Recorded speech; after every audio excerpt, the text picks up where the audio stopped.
Alors ce matin, j'aimerais partager avec vous ce message qui s'appelle « La paix, un art de vivre ». Et plutôt, ce n'est même pas la paix, un art de vivre, c'est dans la période où on a su que selon le ministère de la Défense des États-Unis, près de 1000% d'augmentation des maladies nerveuses, des maladies issues du système nerveux en 2021. On vient de terminer l'année 2021. Les statistiques qui sortent nous disent près de 1000% d'augmentation de stress, de toutes sortes de maladies qui viennent du système nerveux en 2021. Ce n'est pas parti pour continuer. On s'est pris 2 années de COVID.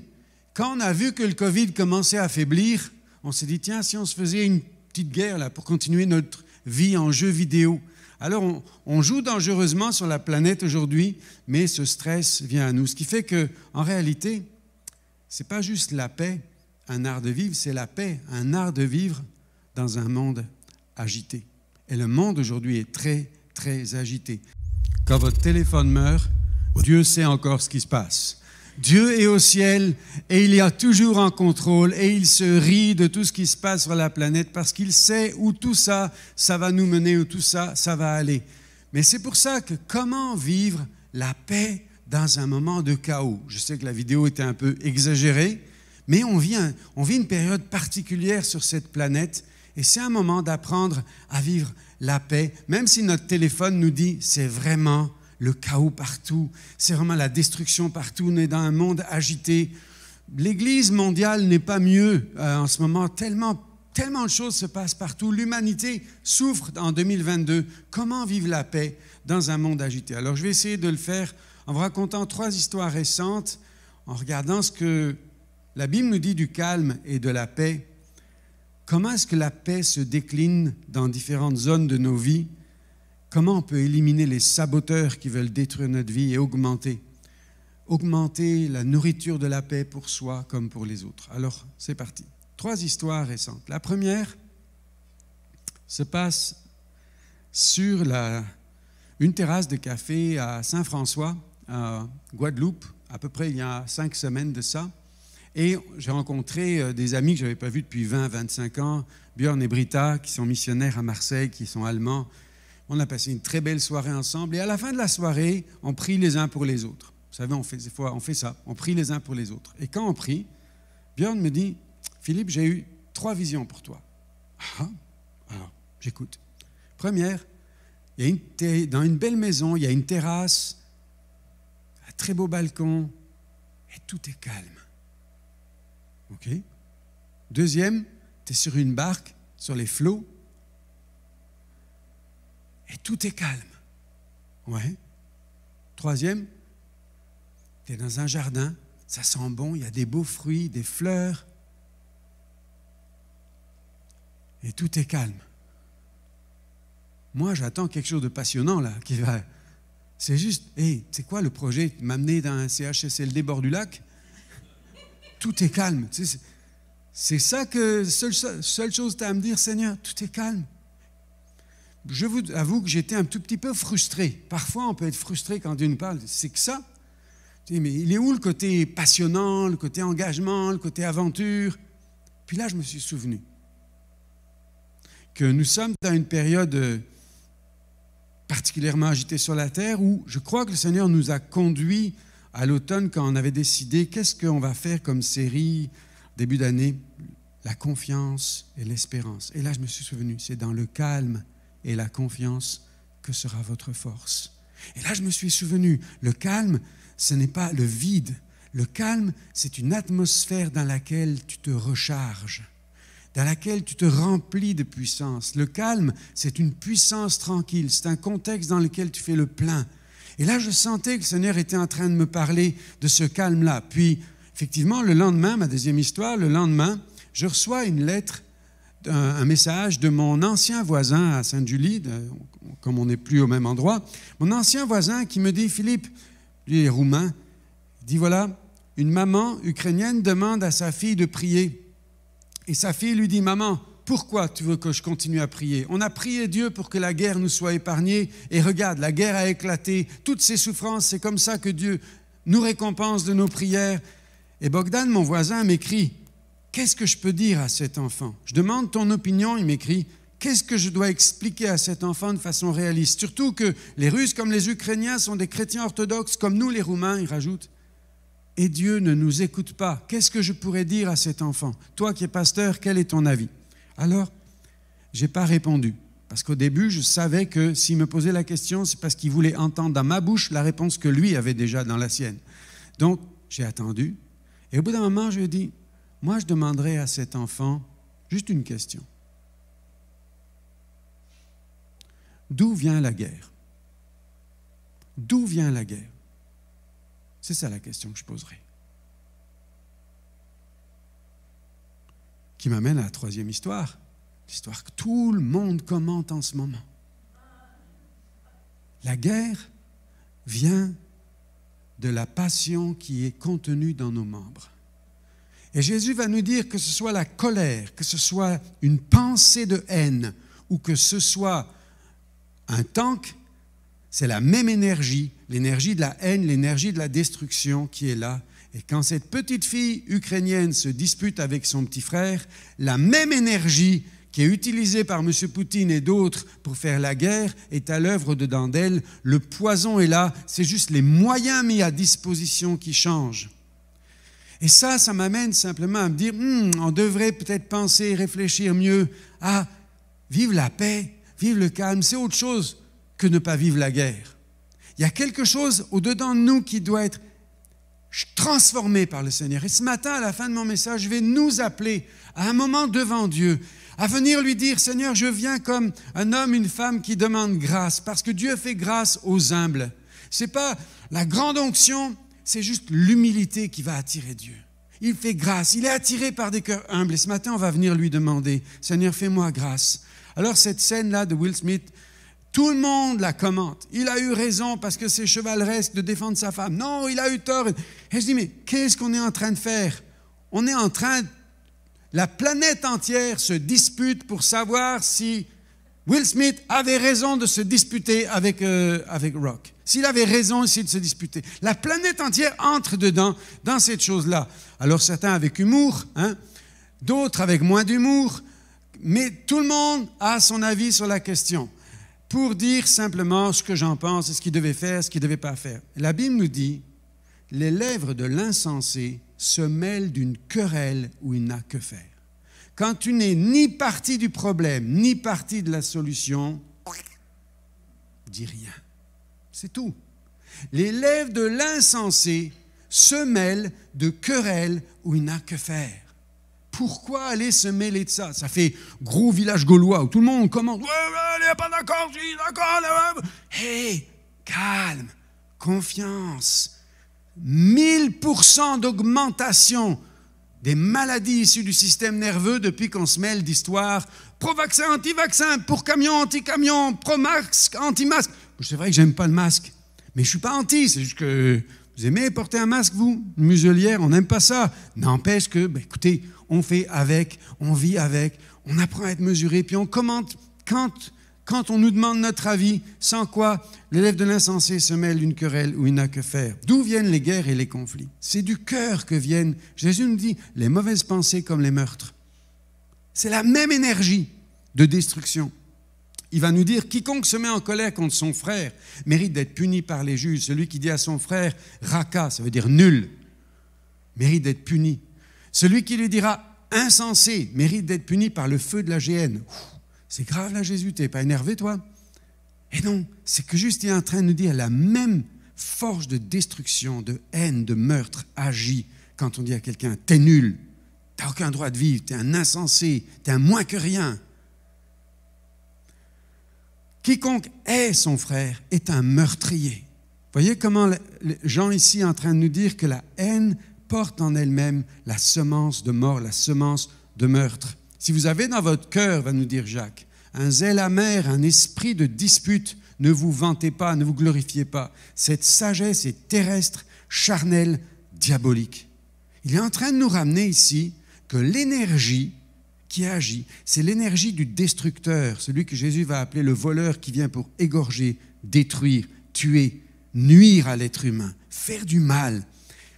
Et Jacques vient radicalement nous dire, vous avez besoin d'une paix qui n'est pas juste une petite passivité, mais qui est une puissance sous contrôle, une puissance de l'atmosphère, de la présence de Dieu au-dedans de vous. Alors, vraiment pour nous, on se pose la question, depuis quelques années, toutes ces paroles de haine, tous ces commentaires sur les réseaux sociaux, dans les maisons, les familles, au travail, les amis, partout, est-ce qu'à force de semer des semences de guerre et de haine partout, on n'a pas contribué à créer un climat? Je ne suis pas en train de dire la guerre en Ukraine est à cause de nous, ce n'est pas ça. Mais est-ce qu'on n'est pas en train de créer un climat dans lequel 1000% d'augmentation des maladies nerveuses? Parce que simplement, qu'est-ce que nous semons? Et c'est pour ça qu'au milieu de tout cela, nous sommes appelés à vivre la paix dans un monde agité. Alors je voudrais nous ramener à ce que la Bible nous dit du calme et de la paix. Dans le calme et la confiance que sera votre force, je reviens sur ce verset ici, et le contexte dans lequel Ésaïe donne cette parole, le contexte, c'est que le peuple d'Israël voulait faire comme l'Égypte. L'Égypte était à ce moment-là la grande puissance mondiale de nouveau. Ça fait longtemps que c'était sorti d'Égypte, mais de nouveau, ils avaient une puissance d'attrait. Et l'Égypte, le développement économique était fort, on allait vite, de la performance. Tout le monde était performant en Égypte. Alors le peuple d'Israël disait, on veut faire comme eux. On veut avoir des voitures rapides. À l'époque, ils disaient, on veut prendre des chevaux qui sont comme des coursiers. On veut que la vie aille vite, on veut des connexions haute vitesse, on veut du rendement, on veut de la performance. Et le Seigneur vient leur dire, non, non, c'est dans le calme et la confiance. Trouvez une puissance qui n'est pas juste dans vos petits bras, dans vos exploits, dans la précipitation. Trouvez une puissance qui procède de ma présence, de mon travail en vous. Et vous allez voir que ce n'est pas avec vos mains, c'est avec ma main que les choses vont se faire. Mais vous avez répondu, non, on va prendre des voitures encore plus rapides, des coursiers plus rapides. Et le Seigneur leur dit, ben alors, vos problèmes vont vous poursuivre encore plus vite. Ça, c'est le contexte du calme et de la confiance. À ce moment-là, comme aujourd'hui, on a l'impression que la planète est énervée, que les vies sont surchargées. Vous demandez à quelqu'un, ça va? Ah ouais, mais vraiment surchargé. Hein. Ah vraiment, mon agenda est plein, ma vie est full, je suis surchargé tout le temps. On a l'impression que c'est un monde à bout de souffle, des églises à bout de souffle, des humains à bout de souffle dans cette génération. C'est dans le calme et la confiance que sera votre force. Alors, au milieu de tout ça, il y a des gens qui apprennent aujourd'hui, et c'est un mouvement planétaire, dans l'Église et hors Église. Il y a des êtres humains qui ont compris que la performance ne dépend pas juste de leurs bras et de leur travail, ils travaillent pourtant, mais ils ont compris qu'il y a une énergie divine à laquelle ils ont besoin de se ressourcer. D'où un mouvement mondial de méditation partout. Partout. Et je lisais un article dans l'Équipe, un journal sportif qui date du 30 mars, il y a quelques jours, qui nous dit que Medvedev, Djokovic, Cristiano Ronaldo, LeBron James, Lewis Hamilton, Tom Brady, tous pratiquent la méditation. Ça veut dire ce besoin du calme divin pour trouver une puissance autre que soi-même. Ce besoin de recevoir de la puissance de Dieu. Et je voudrais nous encourager.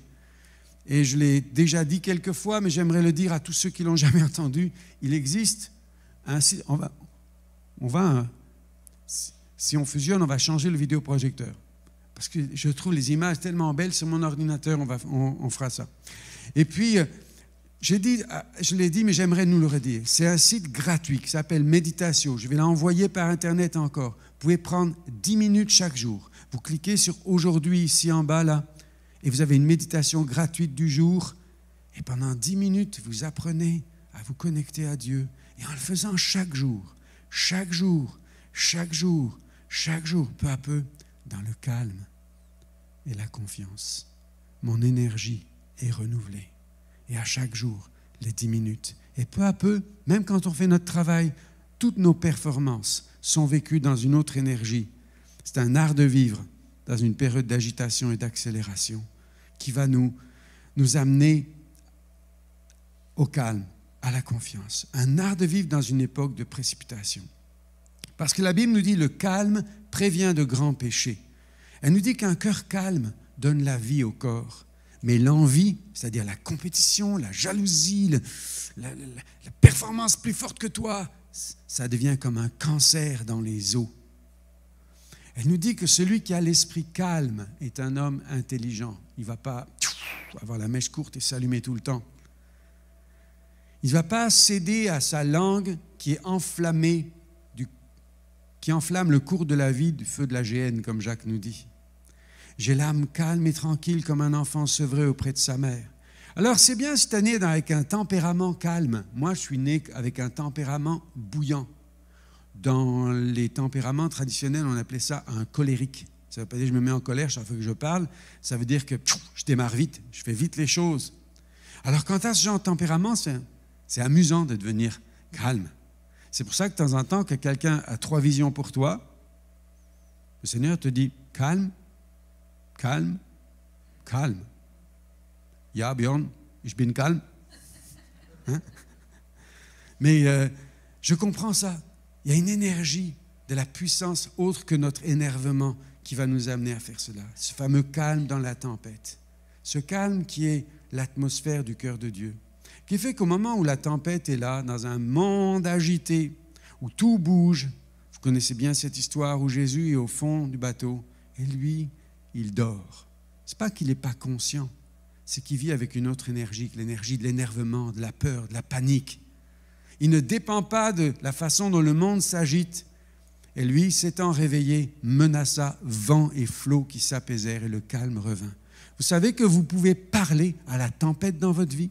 Vous pouvez parler à ce qui souffle dans votre vie, aux flots, aux choses qui bougent. Vous parlez à ces circonstances au nom de Jésus, comme il l'a fait là, et le calme est capable de revenir. Il y a une grande puissance dans ce calme-là. Le calme et la paix. La paix dans l'histoire de l'humanité, c'est quand même un trésor rare. 8% de l'histoire humaine est évaluée comme étant du temps de paix. Depuis le traité de Yalta, après la guerre mondiale, un siècle, on évalue à 2 minutes de paix par année le temps sans guerre sur la terre. Parce qu'aujourd'hui, on parle de la guerre en Ukraine, mais personne ne parle de la guerre au Yémen où l'Arabie Saoudite est en guerre avec eux depuis 2017. Personne ne parle de la guerre au Centrafrique. Personne ne parle de toutes les guerres qui sont partout. Il y a tellement de points chauds sur la planète. Et d'ailleurs, une des questions d'un petit enfant du Yémen serait « Pourquoi tout le monde veut aider les Ukrainiens et nous, depuis 2017, on nous oublie ?» Mais les humains sont faits de cette façon-là que plus de 8000 traités de paix connus, parce que les autres ont été violés. Donc la paix est un trésor rare sur la planète. La paix, quand on en parle, certains imaginent que c'est juste la passivité. Non, la paix, c'est plus qu'une absence de guerre, c'est une puissance. C'est l'atmosphère du cœur de Dieu. Le mot shalom pour paix en grec, en hébreu, nous dit bien-être, santé, tranquillité, liberté. Dieu lui-même dit « Je suis Yahweh Shalom, je suis source de paix ». Jésus est appelé le prince de la paix.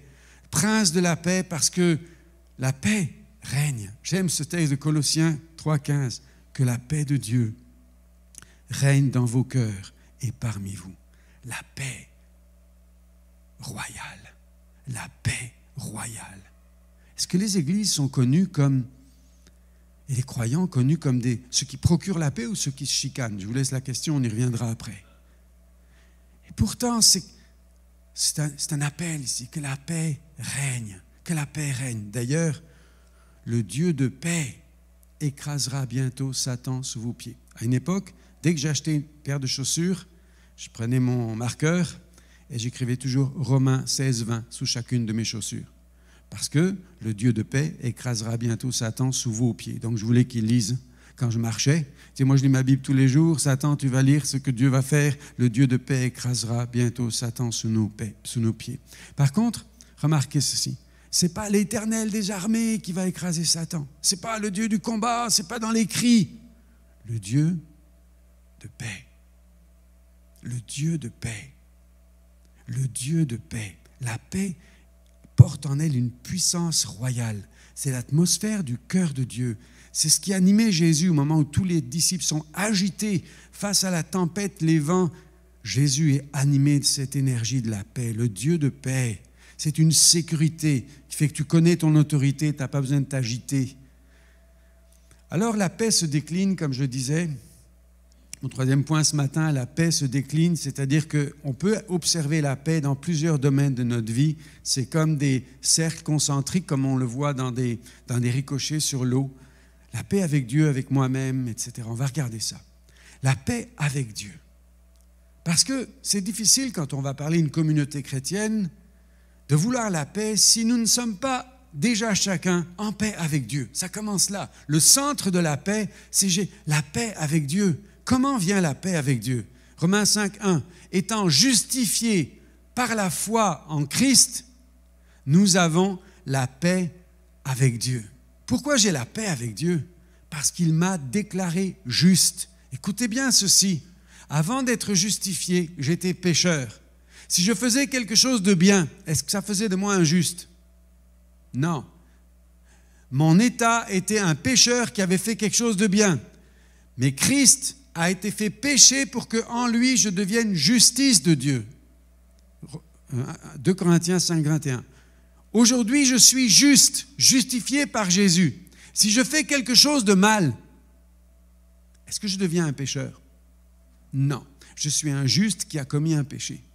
Mon état a été établi par Dieu. Je suis en paix avec Dieu. Ça ne veut pas dire que je vais tricher parce que Dieu connaît les cœurs, il va voir. Mais si mon péché ne me disqualifie pas aux yeux de Dieu.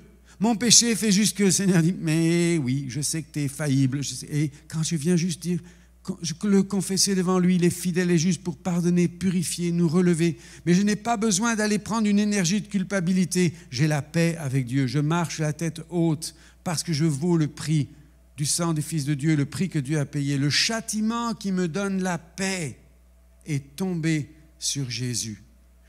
Dieu ne m'attend pas pour me dire hey, tu vas en prendre une. Grand frère a déjà pris pour moi. Vous savez, dans une famille, le grand frère, des fois, si c'est un bon grand frère, quand tout le monde a fauté, il va dire bon, je prends la punition pour tous les petits frères. Ça, c'est un bon grand frère. Si tu en as un comme ça, chéris-le.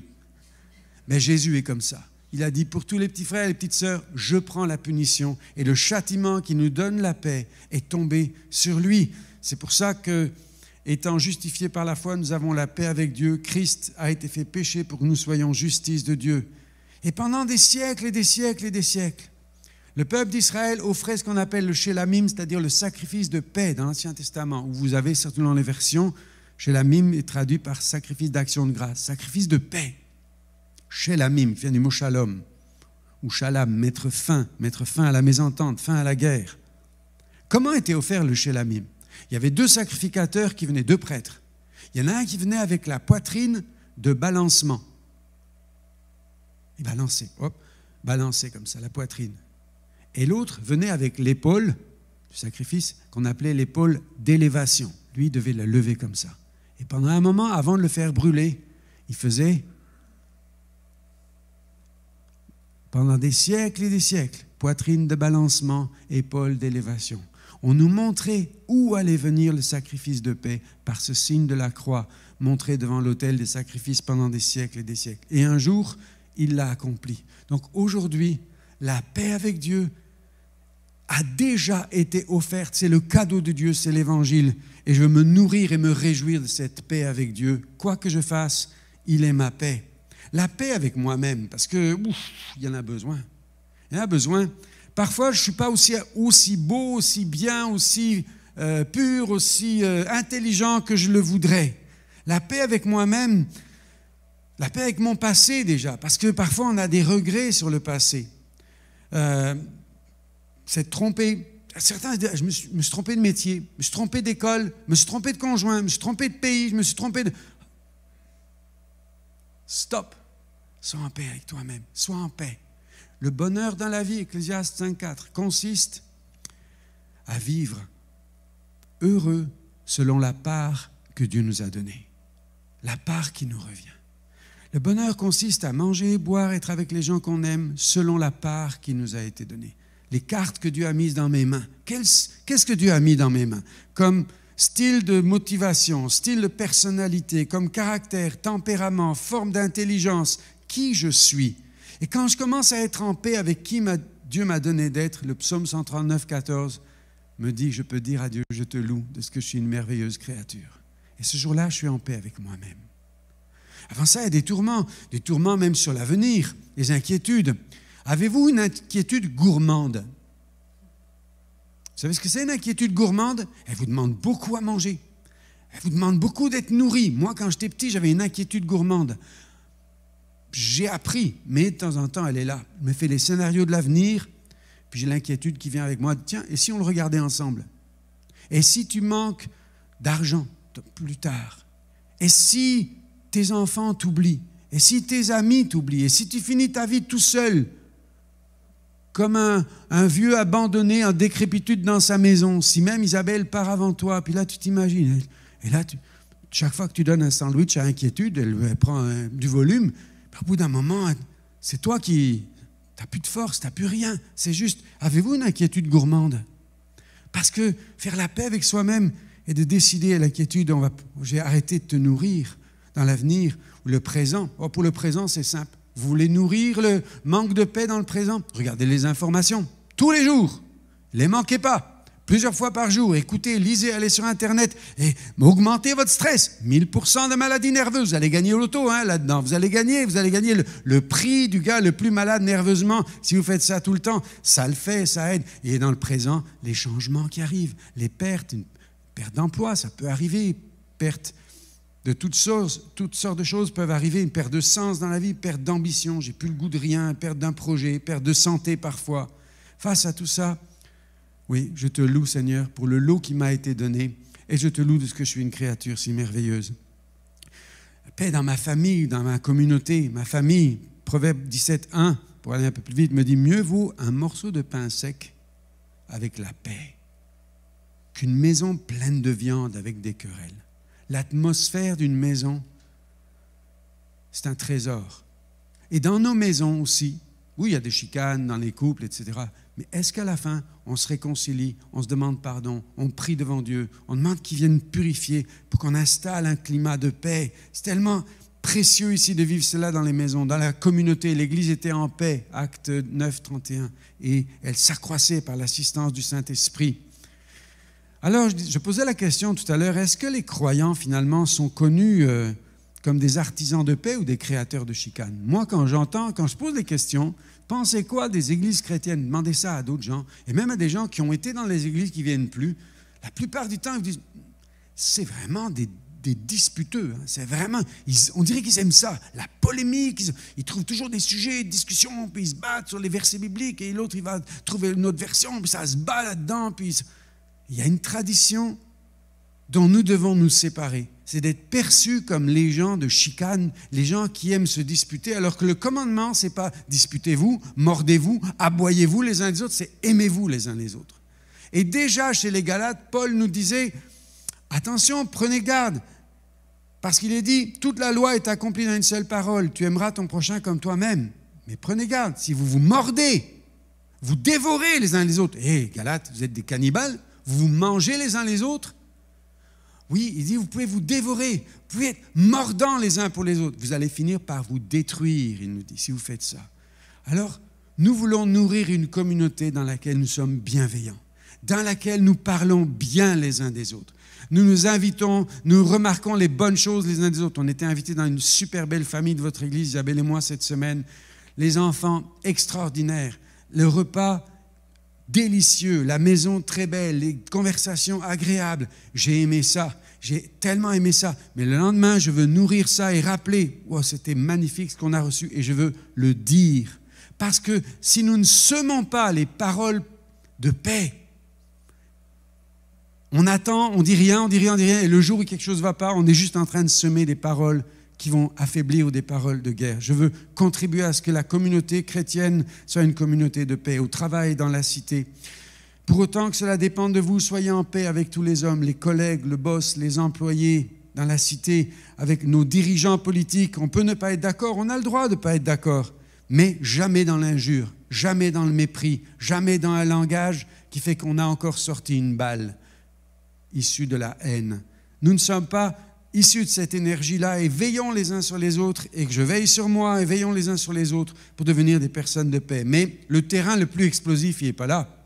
Le terrain le plus explosif de tout ça, c'est réellement les réseaux sociaux. C'est là que les chicanes, les guerres ont augmenté d'une façon incroyable. Faisons attention. C'est ici que même les croyants se prennent. On a eu une épidémie de théologiens qui sont apparus sans études. Ils n'ont même pas fait IBQ, pas 3 mois. Du jour au lendemain, des millions de théologiens partout sur la planète, puisque Facebook existe, et tout le monde se dispute sur la théologie. Magnifique, on a eu des millions de scientifiques. Tout le monde avait la vraie réponse sur le Covid et sur le virus. Magnifique, des millions aujourd'hui de stratèges en guerre et en paix militaire et en diplomatie. C'est incroyable la façon dont les réseaux sociaux qualifient les gens, les propulsant du jour au lendemain. Quel manque d'humilité, quel manque d'ouverture. Heureux ceux qui procurent la paix. Alors nous voulons quitter ce terrain-là. Ce n'est pas là qu'on veut se voir. La Palestine et Israël ne veulent pas vous voir là. Ces gens ont connu les morts dans leur famille, des fils, des pères, des mères, des filles, de tous les côtés. Et ils viennent nous dire, on ne veut pas vous voir là. Ça fait trop mal. Arrêtons la guerre. Alors, pas seulement la guerre, comme il y a en Ukraine en ce moment, mais arrêtons la haine. Arrêtons un monde de haine. Arrêtons des églises de chicane. Arrêtons des familles de chicane. C'est un jour aujourd'hui pour venir à Dieu, dire à Dieu, Seigneur, vois l'énergie qui est au-dedans de moi et je te demande la paix qui vient de toi. Je te demande la paix. Et non seulement Dieu va nous toucher, mais à nous aussi d'éliminer les saboteurs de la paix. Ces choses qui nous empêchent d'être tranquilles. J'ai l'âme calme et tranquille comme ce petit enfant ici. C'est quoi les saboteurs de la paix? Alors déjà, on va mettre ça au clair. On ne va pas arriver avec l'excuse, oui, mais c'est normal, c'est mon tempérament. Moi, j'ai un tempérament colérique, je vous l'ai dit. Donc, si je me mets en colère, c'est normal, je suis colérique. Non, on ne vient pas avec cette excuse-là, elle n'est pas valable. L'autre n'est pas mieux. Oui, je me suis mis en colère, puis je culpabilise tellement que plus je culpabilise, plus Dieu va être satisfait. Il va me dire, ah là, ça me fait plaisir, là, je sens que tu es malheureux, là, tu as vraiment mal. Alors là, je suis heureux. C'est pas notre repentance, notre douleur, la force de nos regrets, notre mort n'achète pas l'amour de Dieu. Jamais. On va aller quelque chose de plus sérieux que ça. Oui, venir devant Dieu et demander, pardon, j'ai besoin de ton énergie en moi. Mais on va commencer à se poser la question. Quels sont les contextes ou les éléments qui font que je perds la paix? Je suis désolé, mais ça va nous amener à réfléchir sur nous-mêmes. Qu'est-ce qui a permis au fils prodigue de revenir à la maison dans la parabole que Jésus nous raconte? Étant entré en lui-même. Étant entré en lui-même. Il a commencé à réfléchir. Étant entré en lui-même. Paul va dire aussi aux Corinthiens, dans 2 Corinthiens 13, examinez-vous vous-même, évaluez-vous pour savoir si vous êtes dans la foi. Il y a des moments, il ne s'agit pas juste de pleurer, de crier, de chasser. Il y a des moments, il faut s'arrêter et rentrer en nous-mêmes. Quels sont les contextes et les éléments qui font que je deviens un semeur de guerre au lieu d'être en paix?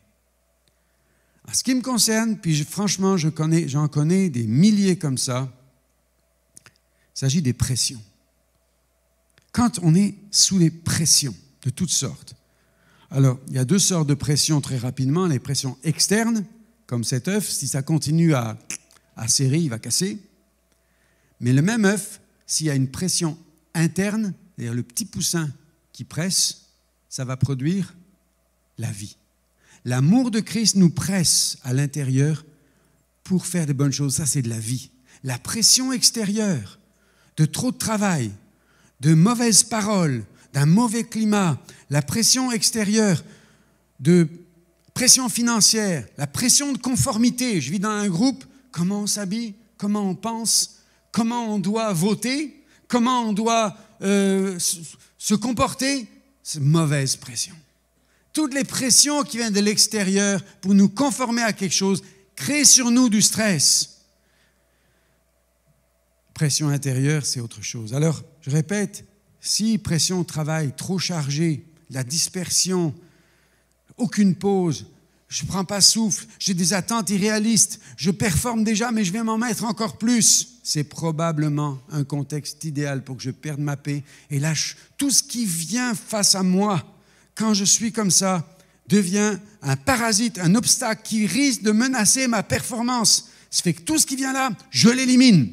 Que ce soit un objet, un animal ou un humain. Parce que la personne, l'animal ou l'objet représente un obstacle, déjà que je ne suis pas certain d'y arriver et en plus tu viens me ralentir. Vous voyez ce que c'est? À moi de réfléchir et de dire quelle est la dose de travail, la dose d'occupation avec laquelle je peux rester en paix. Je veux que la paix soit l'atmosphère de ma vie. Et la même chose sur les pressions dans les relations, les pressions financières. Comment payer en fin de mois, hein? Le surendettement existe. La moyenne au Québec, chaque couple vit avec 170% de ses revenus chaque mois. Comment vous voulez qu'il n'y ait pas une pression? Vivre avec 170%, on est appelé à vivre avec 80. 80 parce qu'on donne 10 à Dieu et 10, on le donne à notre avenir pour économiser. Et on vit avec 80. Dans ce 10-10-80, le bonheur et la santé financière habitent. Et vous savez quoi? J'ai hâte que nous donnions des ateliers de formation et de restauration en santé financière. Parce que c'est possible de vivre la santé financière. C'est possible de ne pas vivre sous ces pressions du surendettement qui font tellement de mal. Alors, chacun peut juste s'examiner et réaliser, c'est quoi moi ma surcharge? C'est quoi ma pression? Parce que ce n'est plus un art de vivre ici, c'est juste une survie. Et quand la pression devient trop forte, suicide. Suicide. Ce matin encore, une personne me racontait, une personne de sa famille s'est donné la mort sous la pression. Trop de pression dans notre temps. 1000% d'augmentation en une année des maladies nerveuses. La paix est un art de vivre dans un monde de pression, dans un monde d'oppression, dans un monde qui nous presse comme ce n'est pas possible. Alors à nous de se faire des réserves, de se nourrir de ce qui procure la paix pour soi comme pour les autres.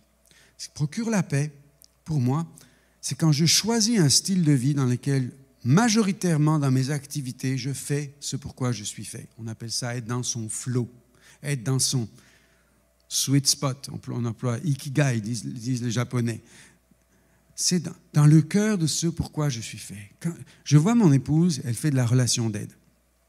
Et chaque fois qu'elle a des clients, hier elle est remontée de ses clients, je l'entends, elle monte les escaliers 2 par 2 ou 4 par 4 en chantant toujours des cantiques de sa jeunesse. Quand elle est comme ça, je sais que là, elle est vraiment heureuse. Puis elle me dit, qu'est-ce que j'aime aider les gens. Puis ça, je sais qu'elle est heureuse quand elle est dans son flow, dans son sweet spot. Et je nous invite à se dire finalement, je sais qu'il y a des choses qu'on doit faire, mais quelle partie je peux accorder dans mon travail pour être heureux. Quand je vois mon ami Stéphane Plante à la mission, il est heureux.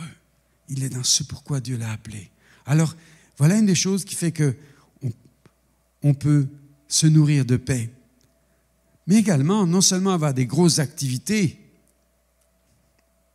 mais penser que Dieu lui-même a créé un rythme de vie qui est 6 jours de travail, 1 jour de pause. De sanctifier le jour du sabbat, d'en faire, pas une loi, mais d'en faire un moment à part, un moment où on réfléchit à quelque chose de qualité pour se ressourcer, sur une base hebdomadaire, sur une base quotidienne des fois, juste d'avoir des petits quarts d'heure de sabbat, on va se récompenser. C'est une question de rythme de vie. Sur le mois, sur l'année, ayez des vacances de qualité. C'est un choix dans notre vie, ce sur quoi on veut avoir de l'énergie. Je sais une chose, chaque fois que je reviens de mes vacances, on me dit, on aime l'énergie que tu as là. Eh oui, je sais, on est fait pour vivre travail et vacances, un rythme de vie. La langue et les oreilles. La langue, comme on l'a déjà dit, la langue peut donner de la vie. La langue peut guérir. Une bouche qui donne des paroles douces, nous dit l'Écriture, dans les Proverbes, amène la guérison. Une bouche qui donne de la reconnaissance, de l'appréciation, amène de la confiance en soi. Et c'est à ça que nous sommes appelés. Parce que sans quoi la langue, l'apôtre Jacques nous dit, elle peut entraîner le cours de la vie à marcher dans le feu de la géhenne, c'est-à-dire de l'enfer. La langue peut transmettre l'enfer, elle peut transmettre le paradis. Les oreilles, de la même façon, ce que nous écoutons. Donc là aussi, examinons-nous nous-mêmes, puis se dire, comment je peux encourager une personne aujourd'hui? Comment je peux valoriser? Ne manquez pas de le faire à la maison, au travail, à l'église, partout. Ne manquez pas d'encourager ceux qui ont travaillé chez les kids ce matin, ceux qui ont joué la musique, ceux qui nous servent à la sonorisation. C'est tellement précieux de ne pas manquer une journée en donnant des compliments à quelqu'un. De procurer la paix à soi et aux autres, c'est aussi de se nourrir de personnes qui nous influencent à penser positivement. Je vous ai dit, positivement ne veut pas dire que tout est beau, tout est gentil, mais veut dire qu'il y a des personnes qui, quand vous asseyez avec, au bout de 10 minutes, elles ont déjà critiqué 5 autres personnes qui ne sont pas là. Évitez cette compagnie. Évitez d'être ce genre de personne, mais évitez cette compagnie. C'est pour ça que je veux vous encourager, même quand vous passez une soirée avec d'autres personnes, à l'avance, écrivez les choses bonnes que vous allez dire. Choisissez vos sujets. Soyez intentionnels dans le fait de dire du bien. Ça veut dire bénir. Dire du bien, dire du bien, dire du bien, dire du bien. Et quand on est accompagné par ces personnes-là, les bonnes compagnies augmentent et révèlent la paix au-dedans de nous, augmentent la paix. Vous savez que la paix est contagieuse. Jésus disait à ses disciples, quand vous entrez dans une maison, Luc 10, verset 5, que la paix qui est sur vous soit transmise dans cette maison, qu'elle vienne sur la maison. Nous sommes porteurs d'une énergie de paix ou de conflit et de guerre. Et Jésus nous dit, choisissez la paix. Alors pour terminer, j'ai un appel ce matin. Pour terminer, et franchement, c'est comme si je laissais parler le fond de mon cœur pour nous et pour des individus, mais aussi pour nous, dans le projet qui est là devant nous. Mon désir est de voir qu'une communauté de paix qui procure la paix va s'installer sur la rive sud avec des gens qui sont connus pour procurer la paix, vivre la joie.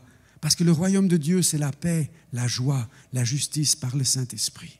Et on commence par se nourrir de cette paix qui règne, de devenir des hommes et femmes de paix, au lieu que de devenir des ronchons critiques, des chialeux, des râleurs français. De pouvoir simplement choisir la paix, même au milieu du contexte difficile dans lequel nous sommes.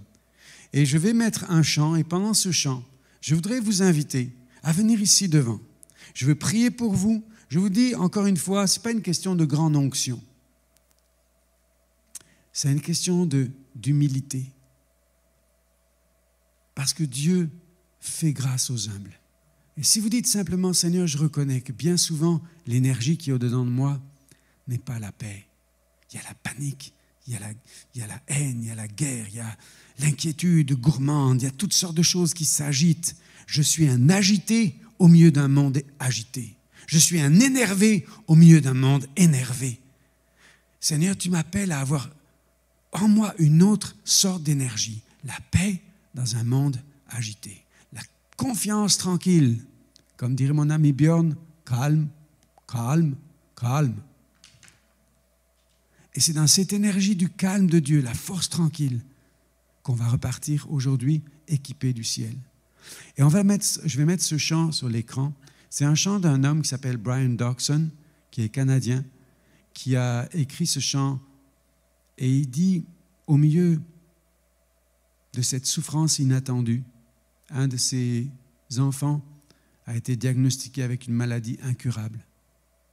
Ta paix est là. Au milieu de ces changements, dans cette période de Covid, où on ne comprend plus comment est la vie, c'est ta paix que je recherche. Au milieu de ces inquiétudes, au milieu de ces ruptures, au milieu de ce monde qui semble fou, c'est ta paix qui va faire une différence en moi. Alors c'est ce que je viens chercher. C'est ce que je viens chercher. Au milieu de cette faillite financière, son père a fait faillite, et il dit, now is the time to worship. C'est maintenant le moment de venir adorer. Alors tout simplement, dès que le chant démarre, je vous invite à vous lever de votre chaise, à venir ici devant, debout, à genoux, comme vous voulez. Ça ne va pas être magique, ça va être surnaturel. Juste dire, Dieu, je veux cette énergie de la paix. Alors dès que le chant démarre, vous êtes invité à approcher.